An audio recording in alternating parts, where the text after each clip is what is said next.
বিষয় হলো আমরা মূলত ভাড়া বেশি নিতে চাই না ভাই, তারা বুঝছেন, আমরা বেশি নিতে চাই না।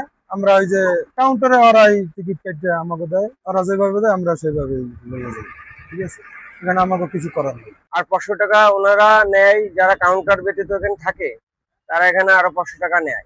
আর যদি যাত্রী একটু অতিরিক্ত বেশি নেওয়া হয় গাড়িতে, তার জন্য আরো 500 টাকা দিতে হয়, মোট 2500।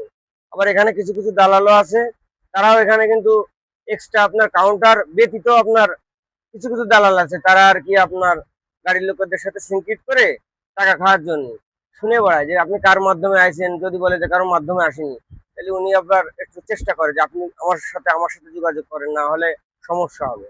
এরকম এখানে আমাদের অনেক সিনক্রিট হতে হয় মোটর গাড়ির লোকের।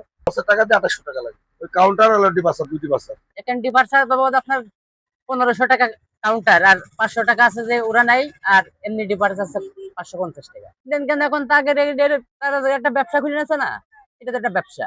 আমার আগে পাই নাই, এরকম পাই নাই, কিন্তু এইবারই প্রথম পেলাম আমি। কত দিছে? 500 ডিপার্চার 500। এটা না দিলে কি করে? না দিলে কিছু করবে না, না দিলে হামতাম তাই।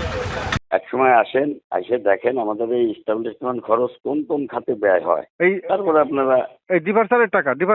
হ্যাঁ হ্যাঁ হ্যাঁ হ্যাঁ হ্যাঁ আপনারা তারপরে যা লেখার দরকার আমি আপনাদের করে দেবো যে ব্যবস্থা নেন। কিন্তু আপনারা না আসলে তো আপনারাও অন্ধকারে থাকবেন, আমরাও কি কি খাতে খরচ হয় এই টাকাটা? আমার এটা মালিক, যে কোনো মালিক, আমার কোনো মালিক, এটা তো মালিক সমিতির টাকা। আমার কোনো মালিক যদি আপনার কাছে ক্লেম দেয়, তাহলে আপনারা একটু দয়া করে সেই মালিকের নাম বলেন যে অমুক মালিক ক্লেম দেয়। না, মালিকের তো আর স্পটে থাকে না, অন দ্য স্পটে তো স্টাফরাই থাকে। অত হিসাবটা নিয়ে যায় তো মালিকের কাছেই দিবে। মালিক সমিতি কিন্তু এখন কোম্পানি আইনের একটা চলে।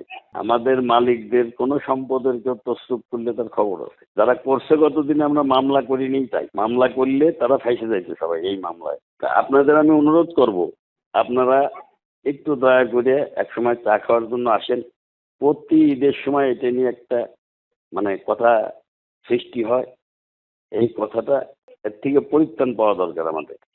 নিয়ে মালিক সমিতি তাদের হচ্ছে যে টাকা, সেটা সোশ্যাল মিডিয়ায় অন্যভাবে যাচ্ছে। স্যার, এই বিষয়টা আসলে আপনার কাছে কোনো মেসেজ আছে কিনা যে মালিক সমিতি তারা হচ্ছে গাড়ি প্রতি কত টাকা নেবে? এই ধরনের কোনো অভিযোগ আমাদের কাছে নাই। মালিক সমিতি এই ধরনের কোনো টাকা নেবে বলে এই ধরনের কোনো নির্দেশনাও নাই। যদি এই ধরনের কোনো অভিযোগ থাকে আমাদেরকে জানালে আমরা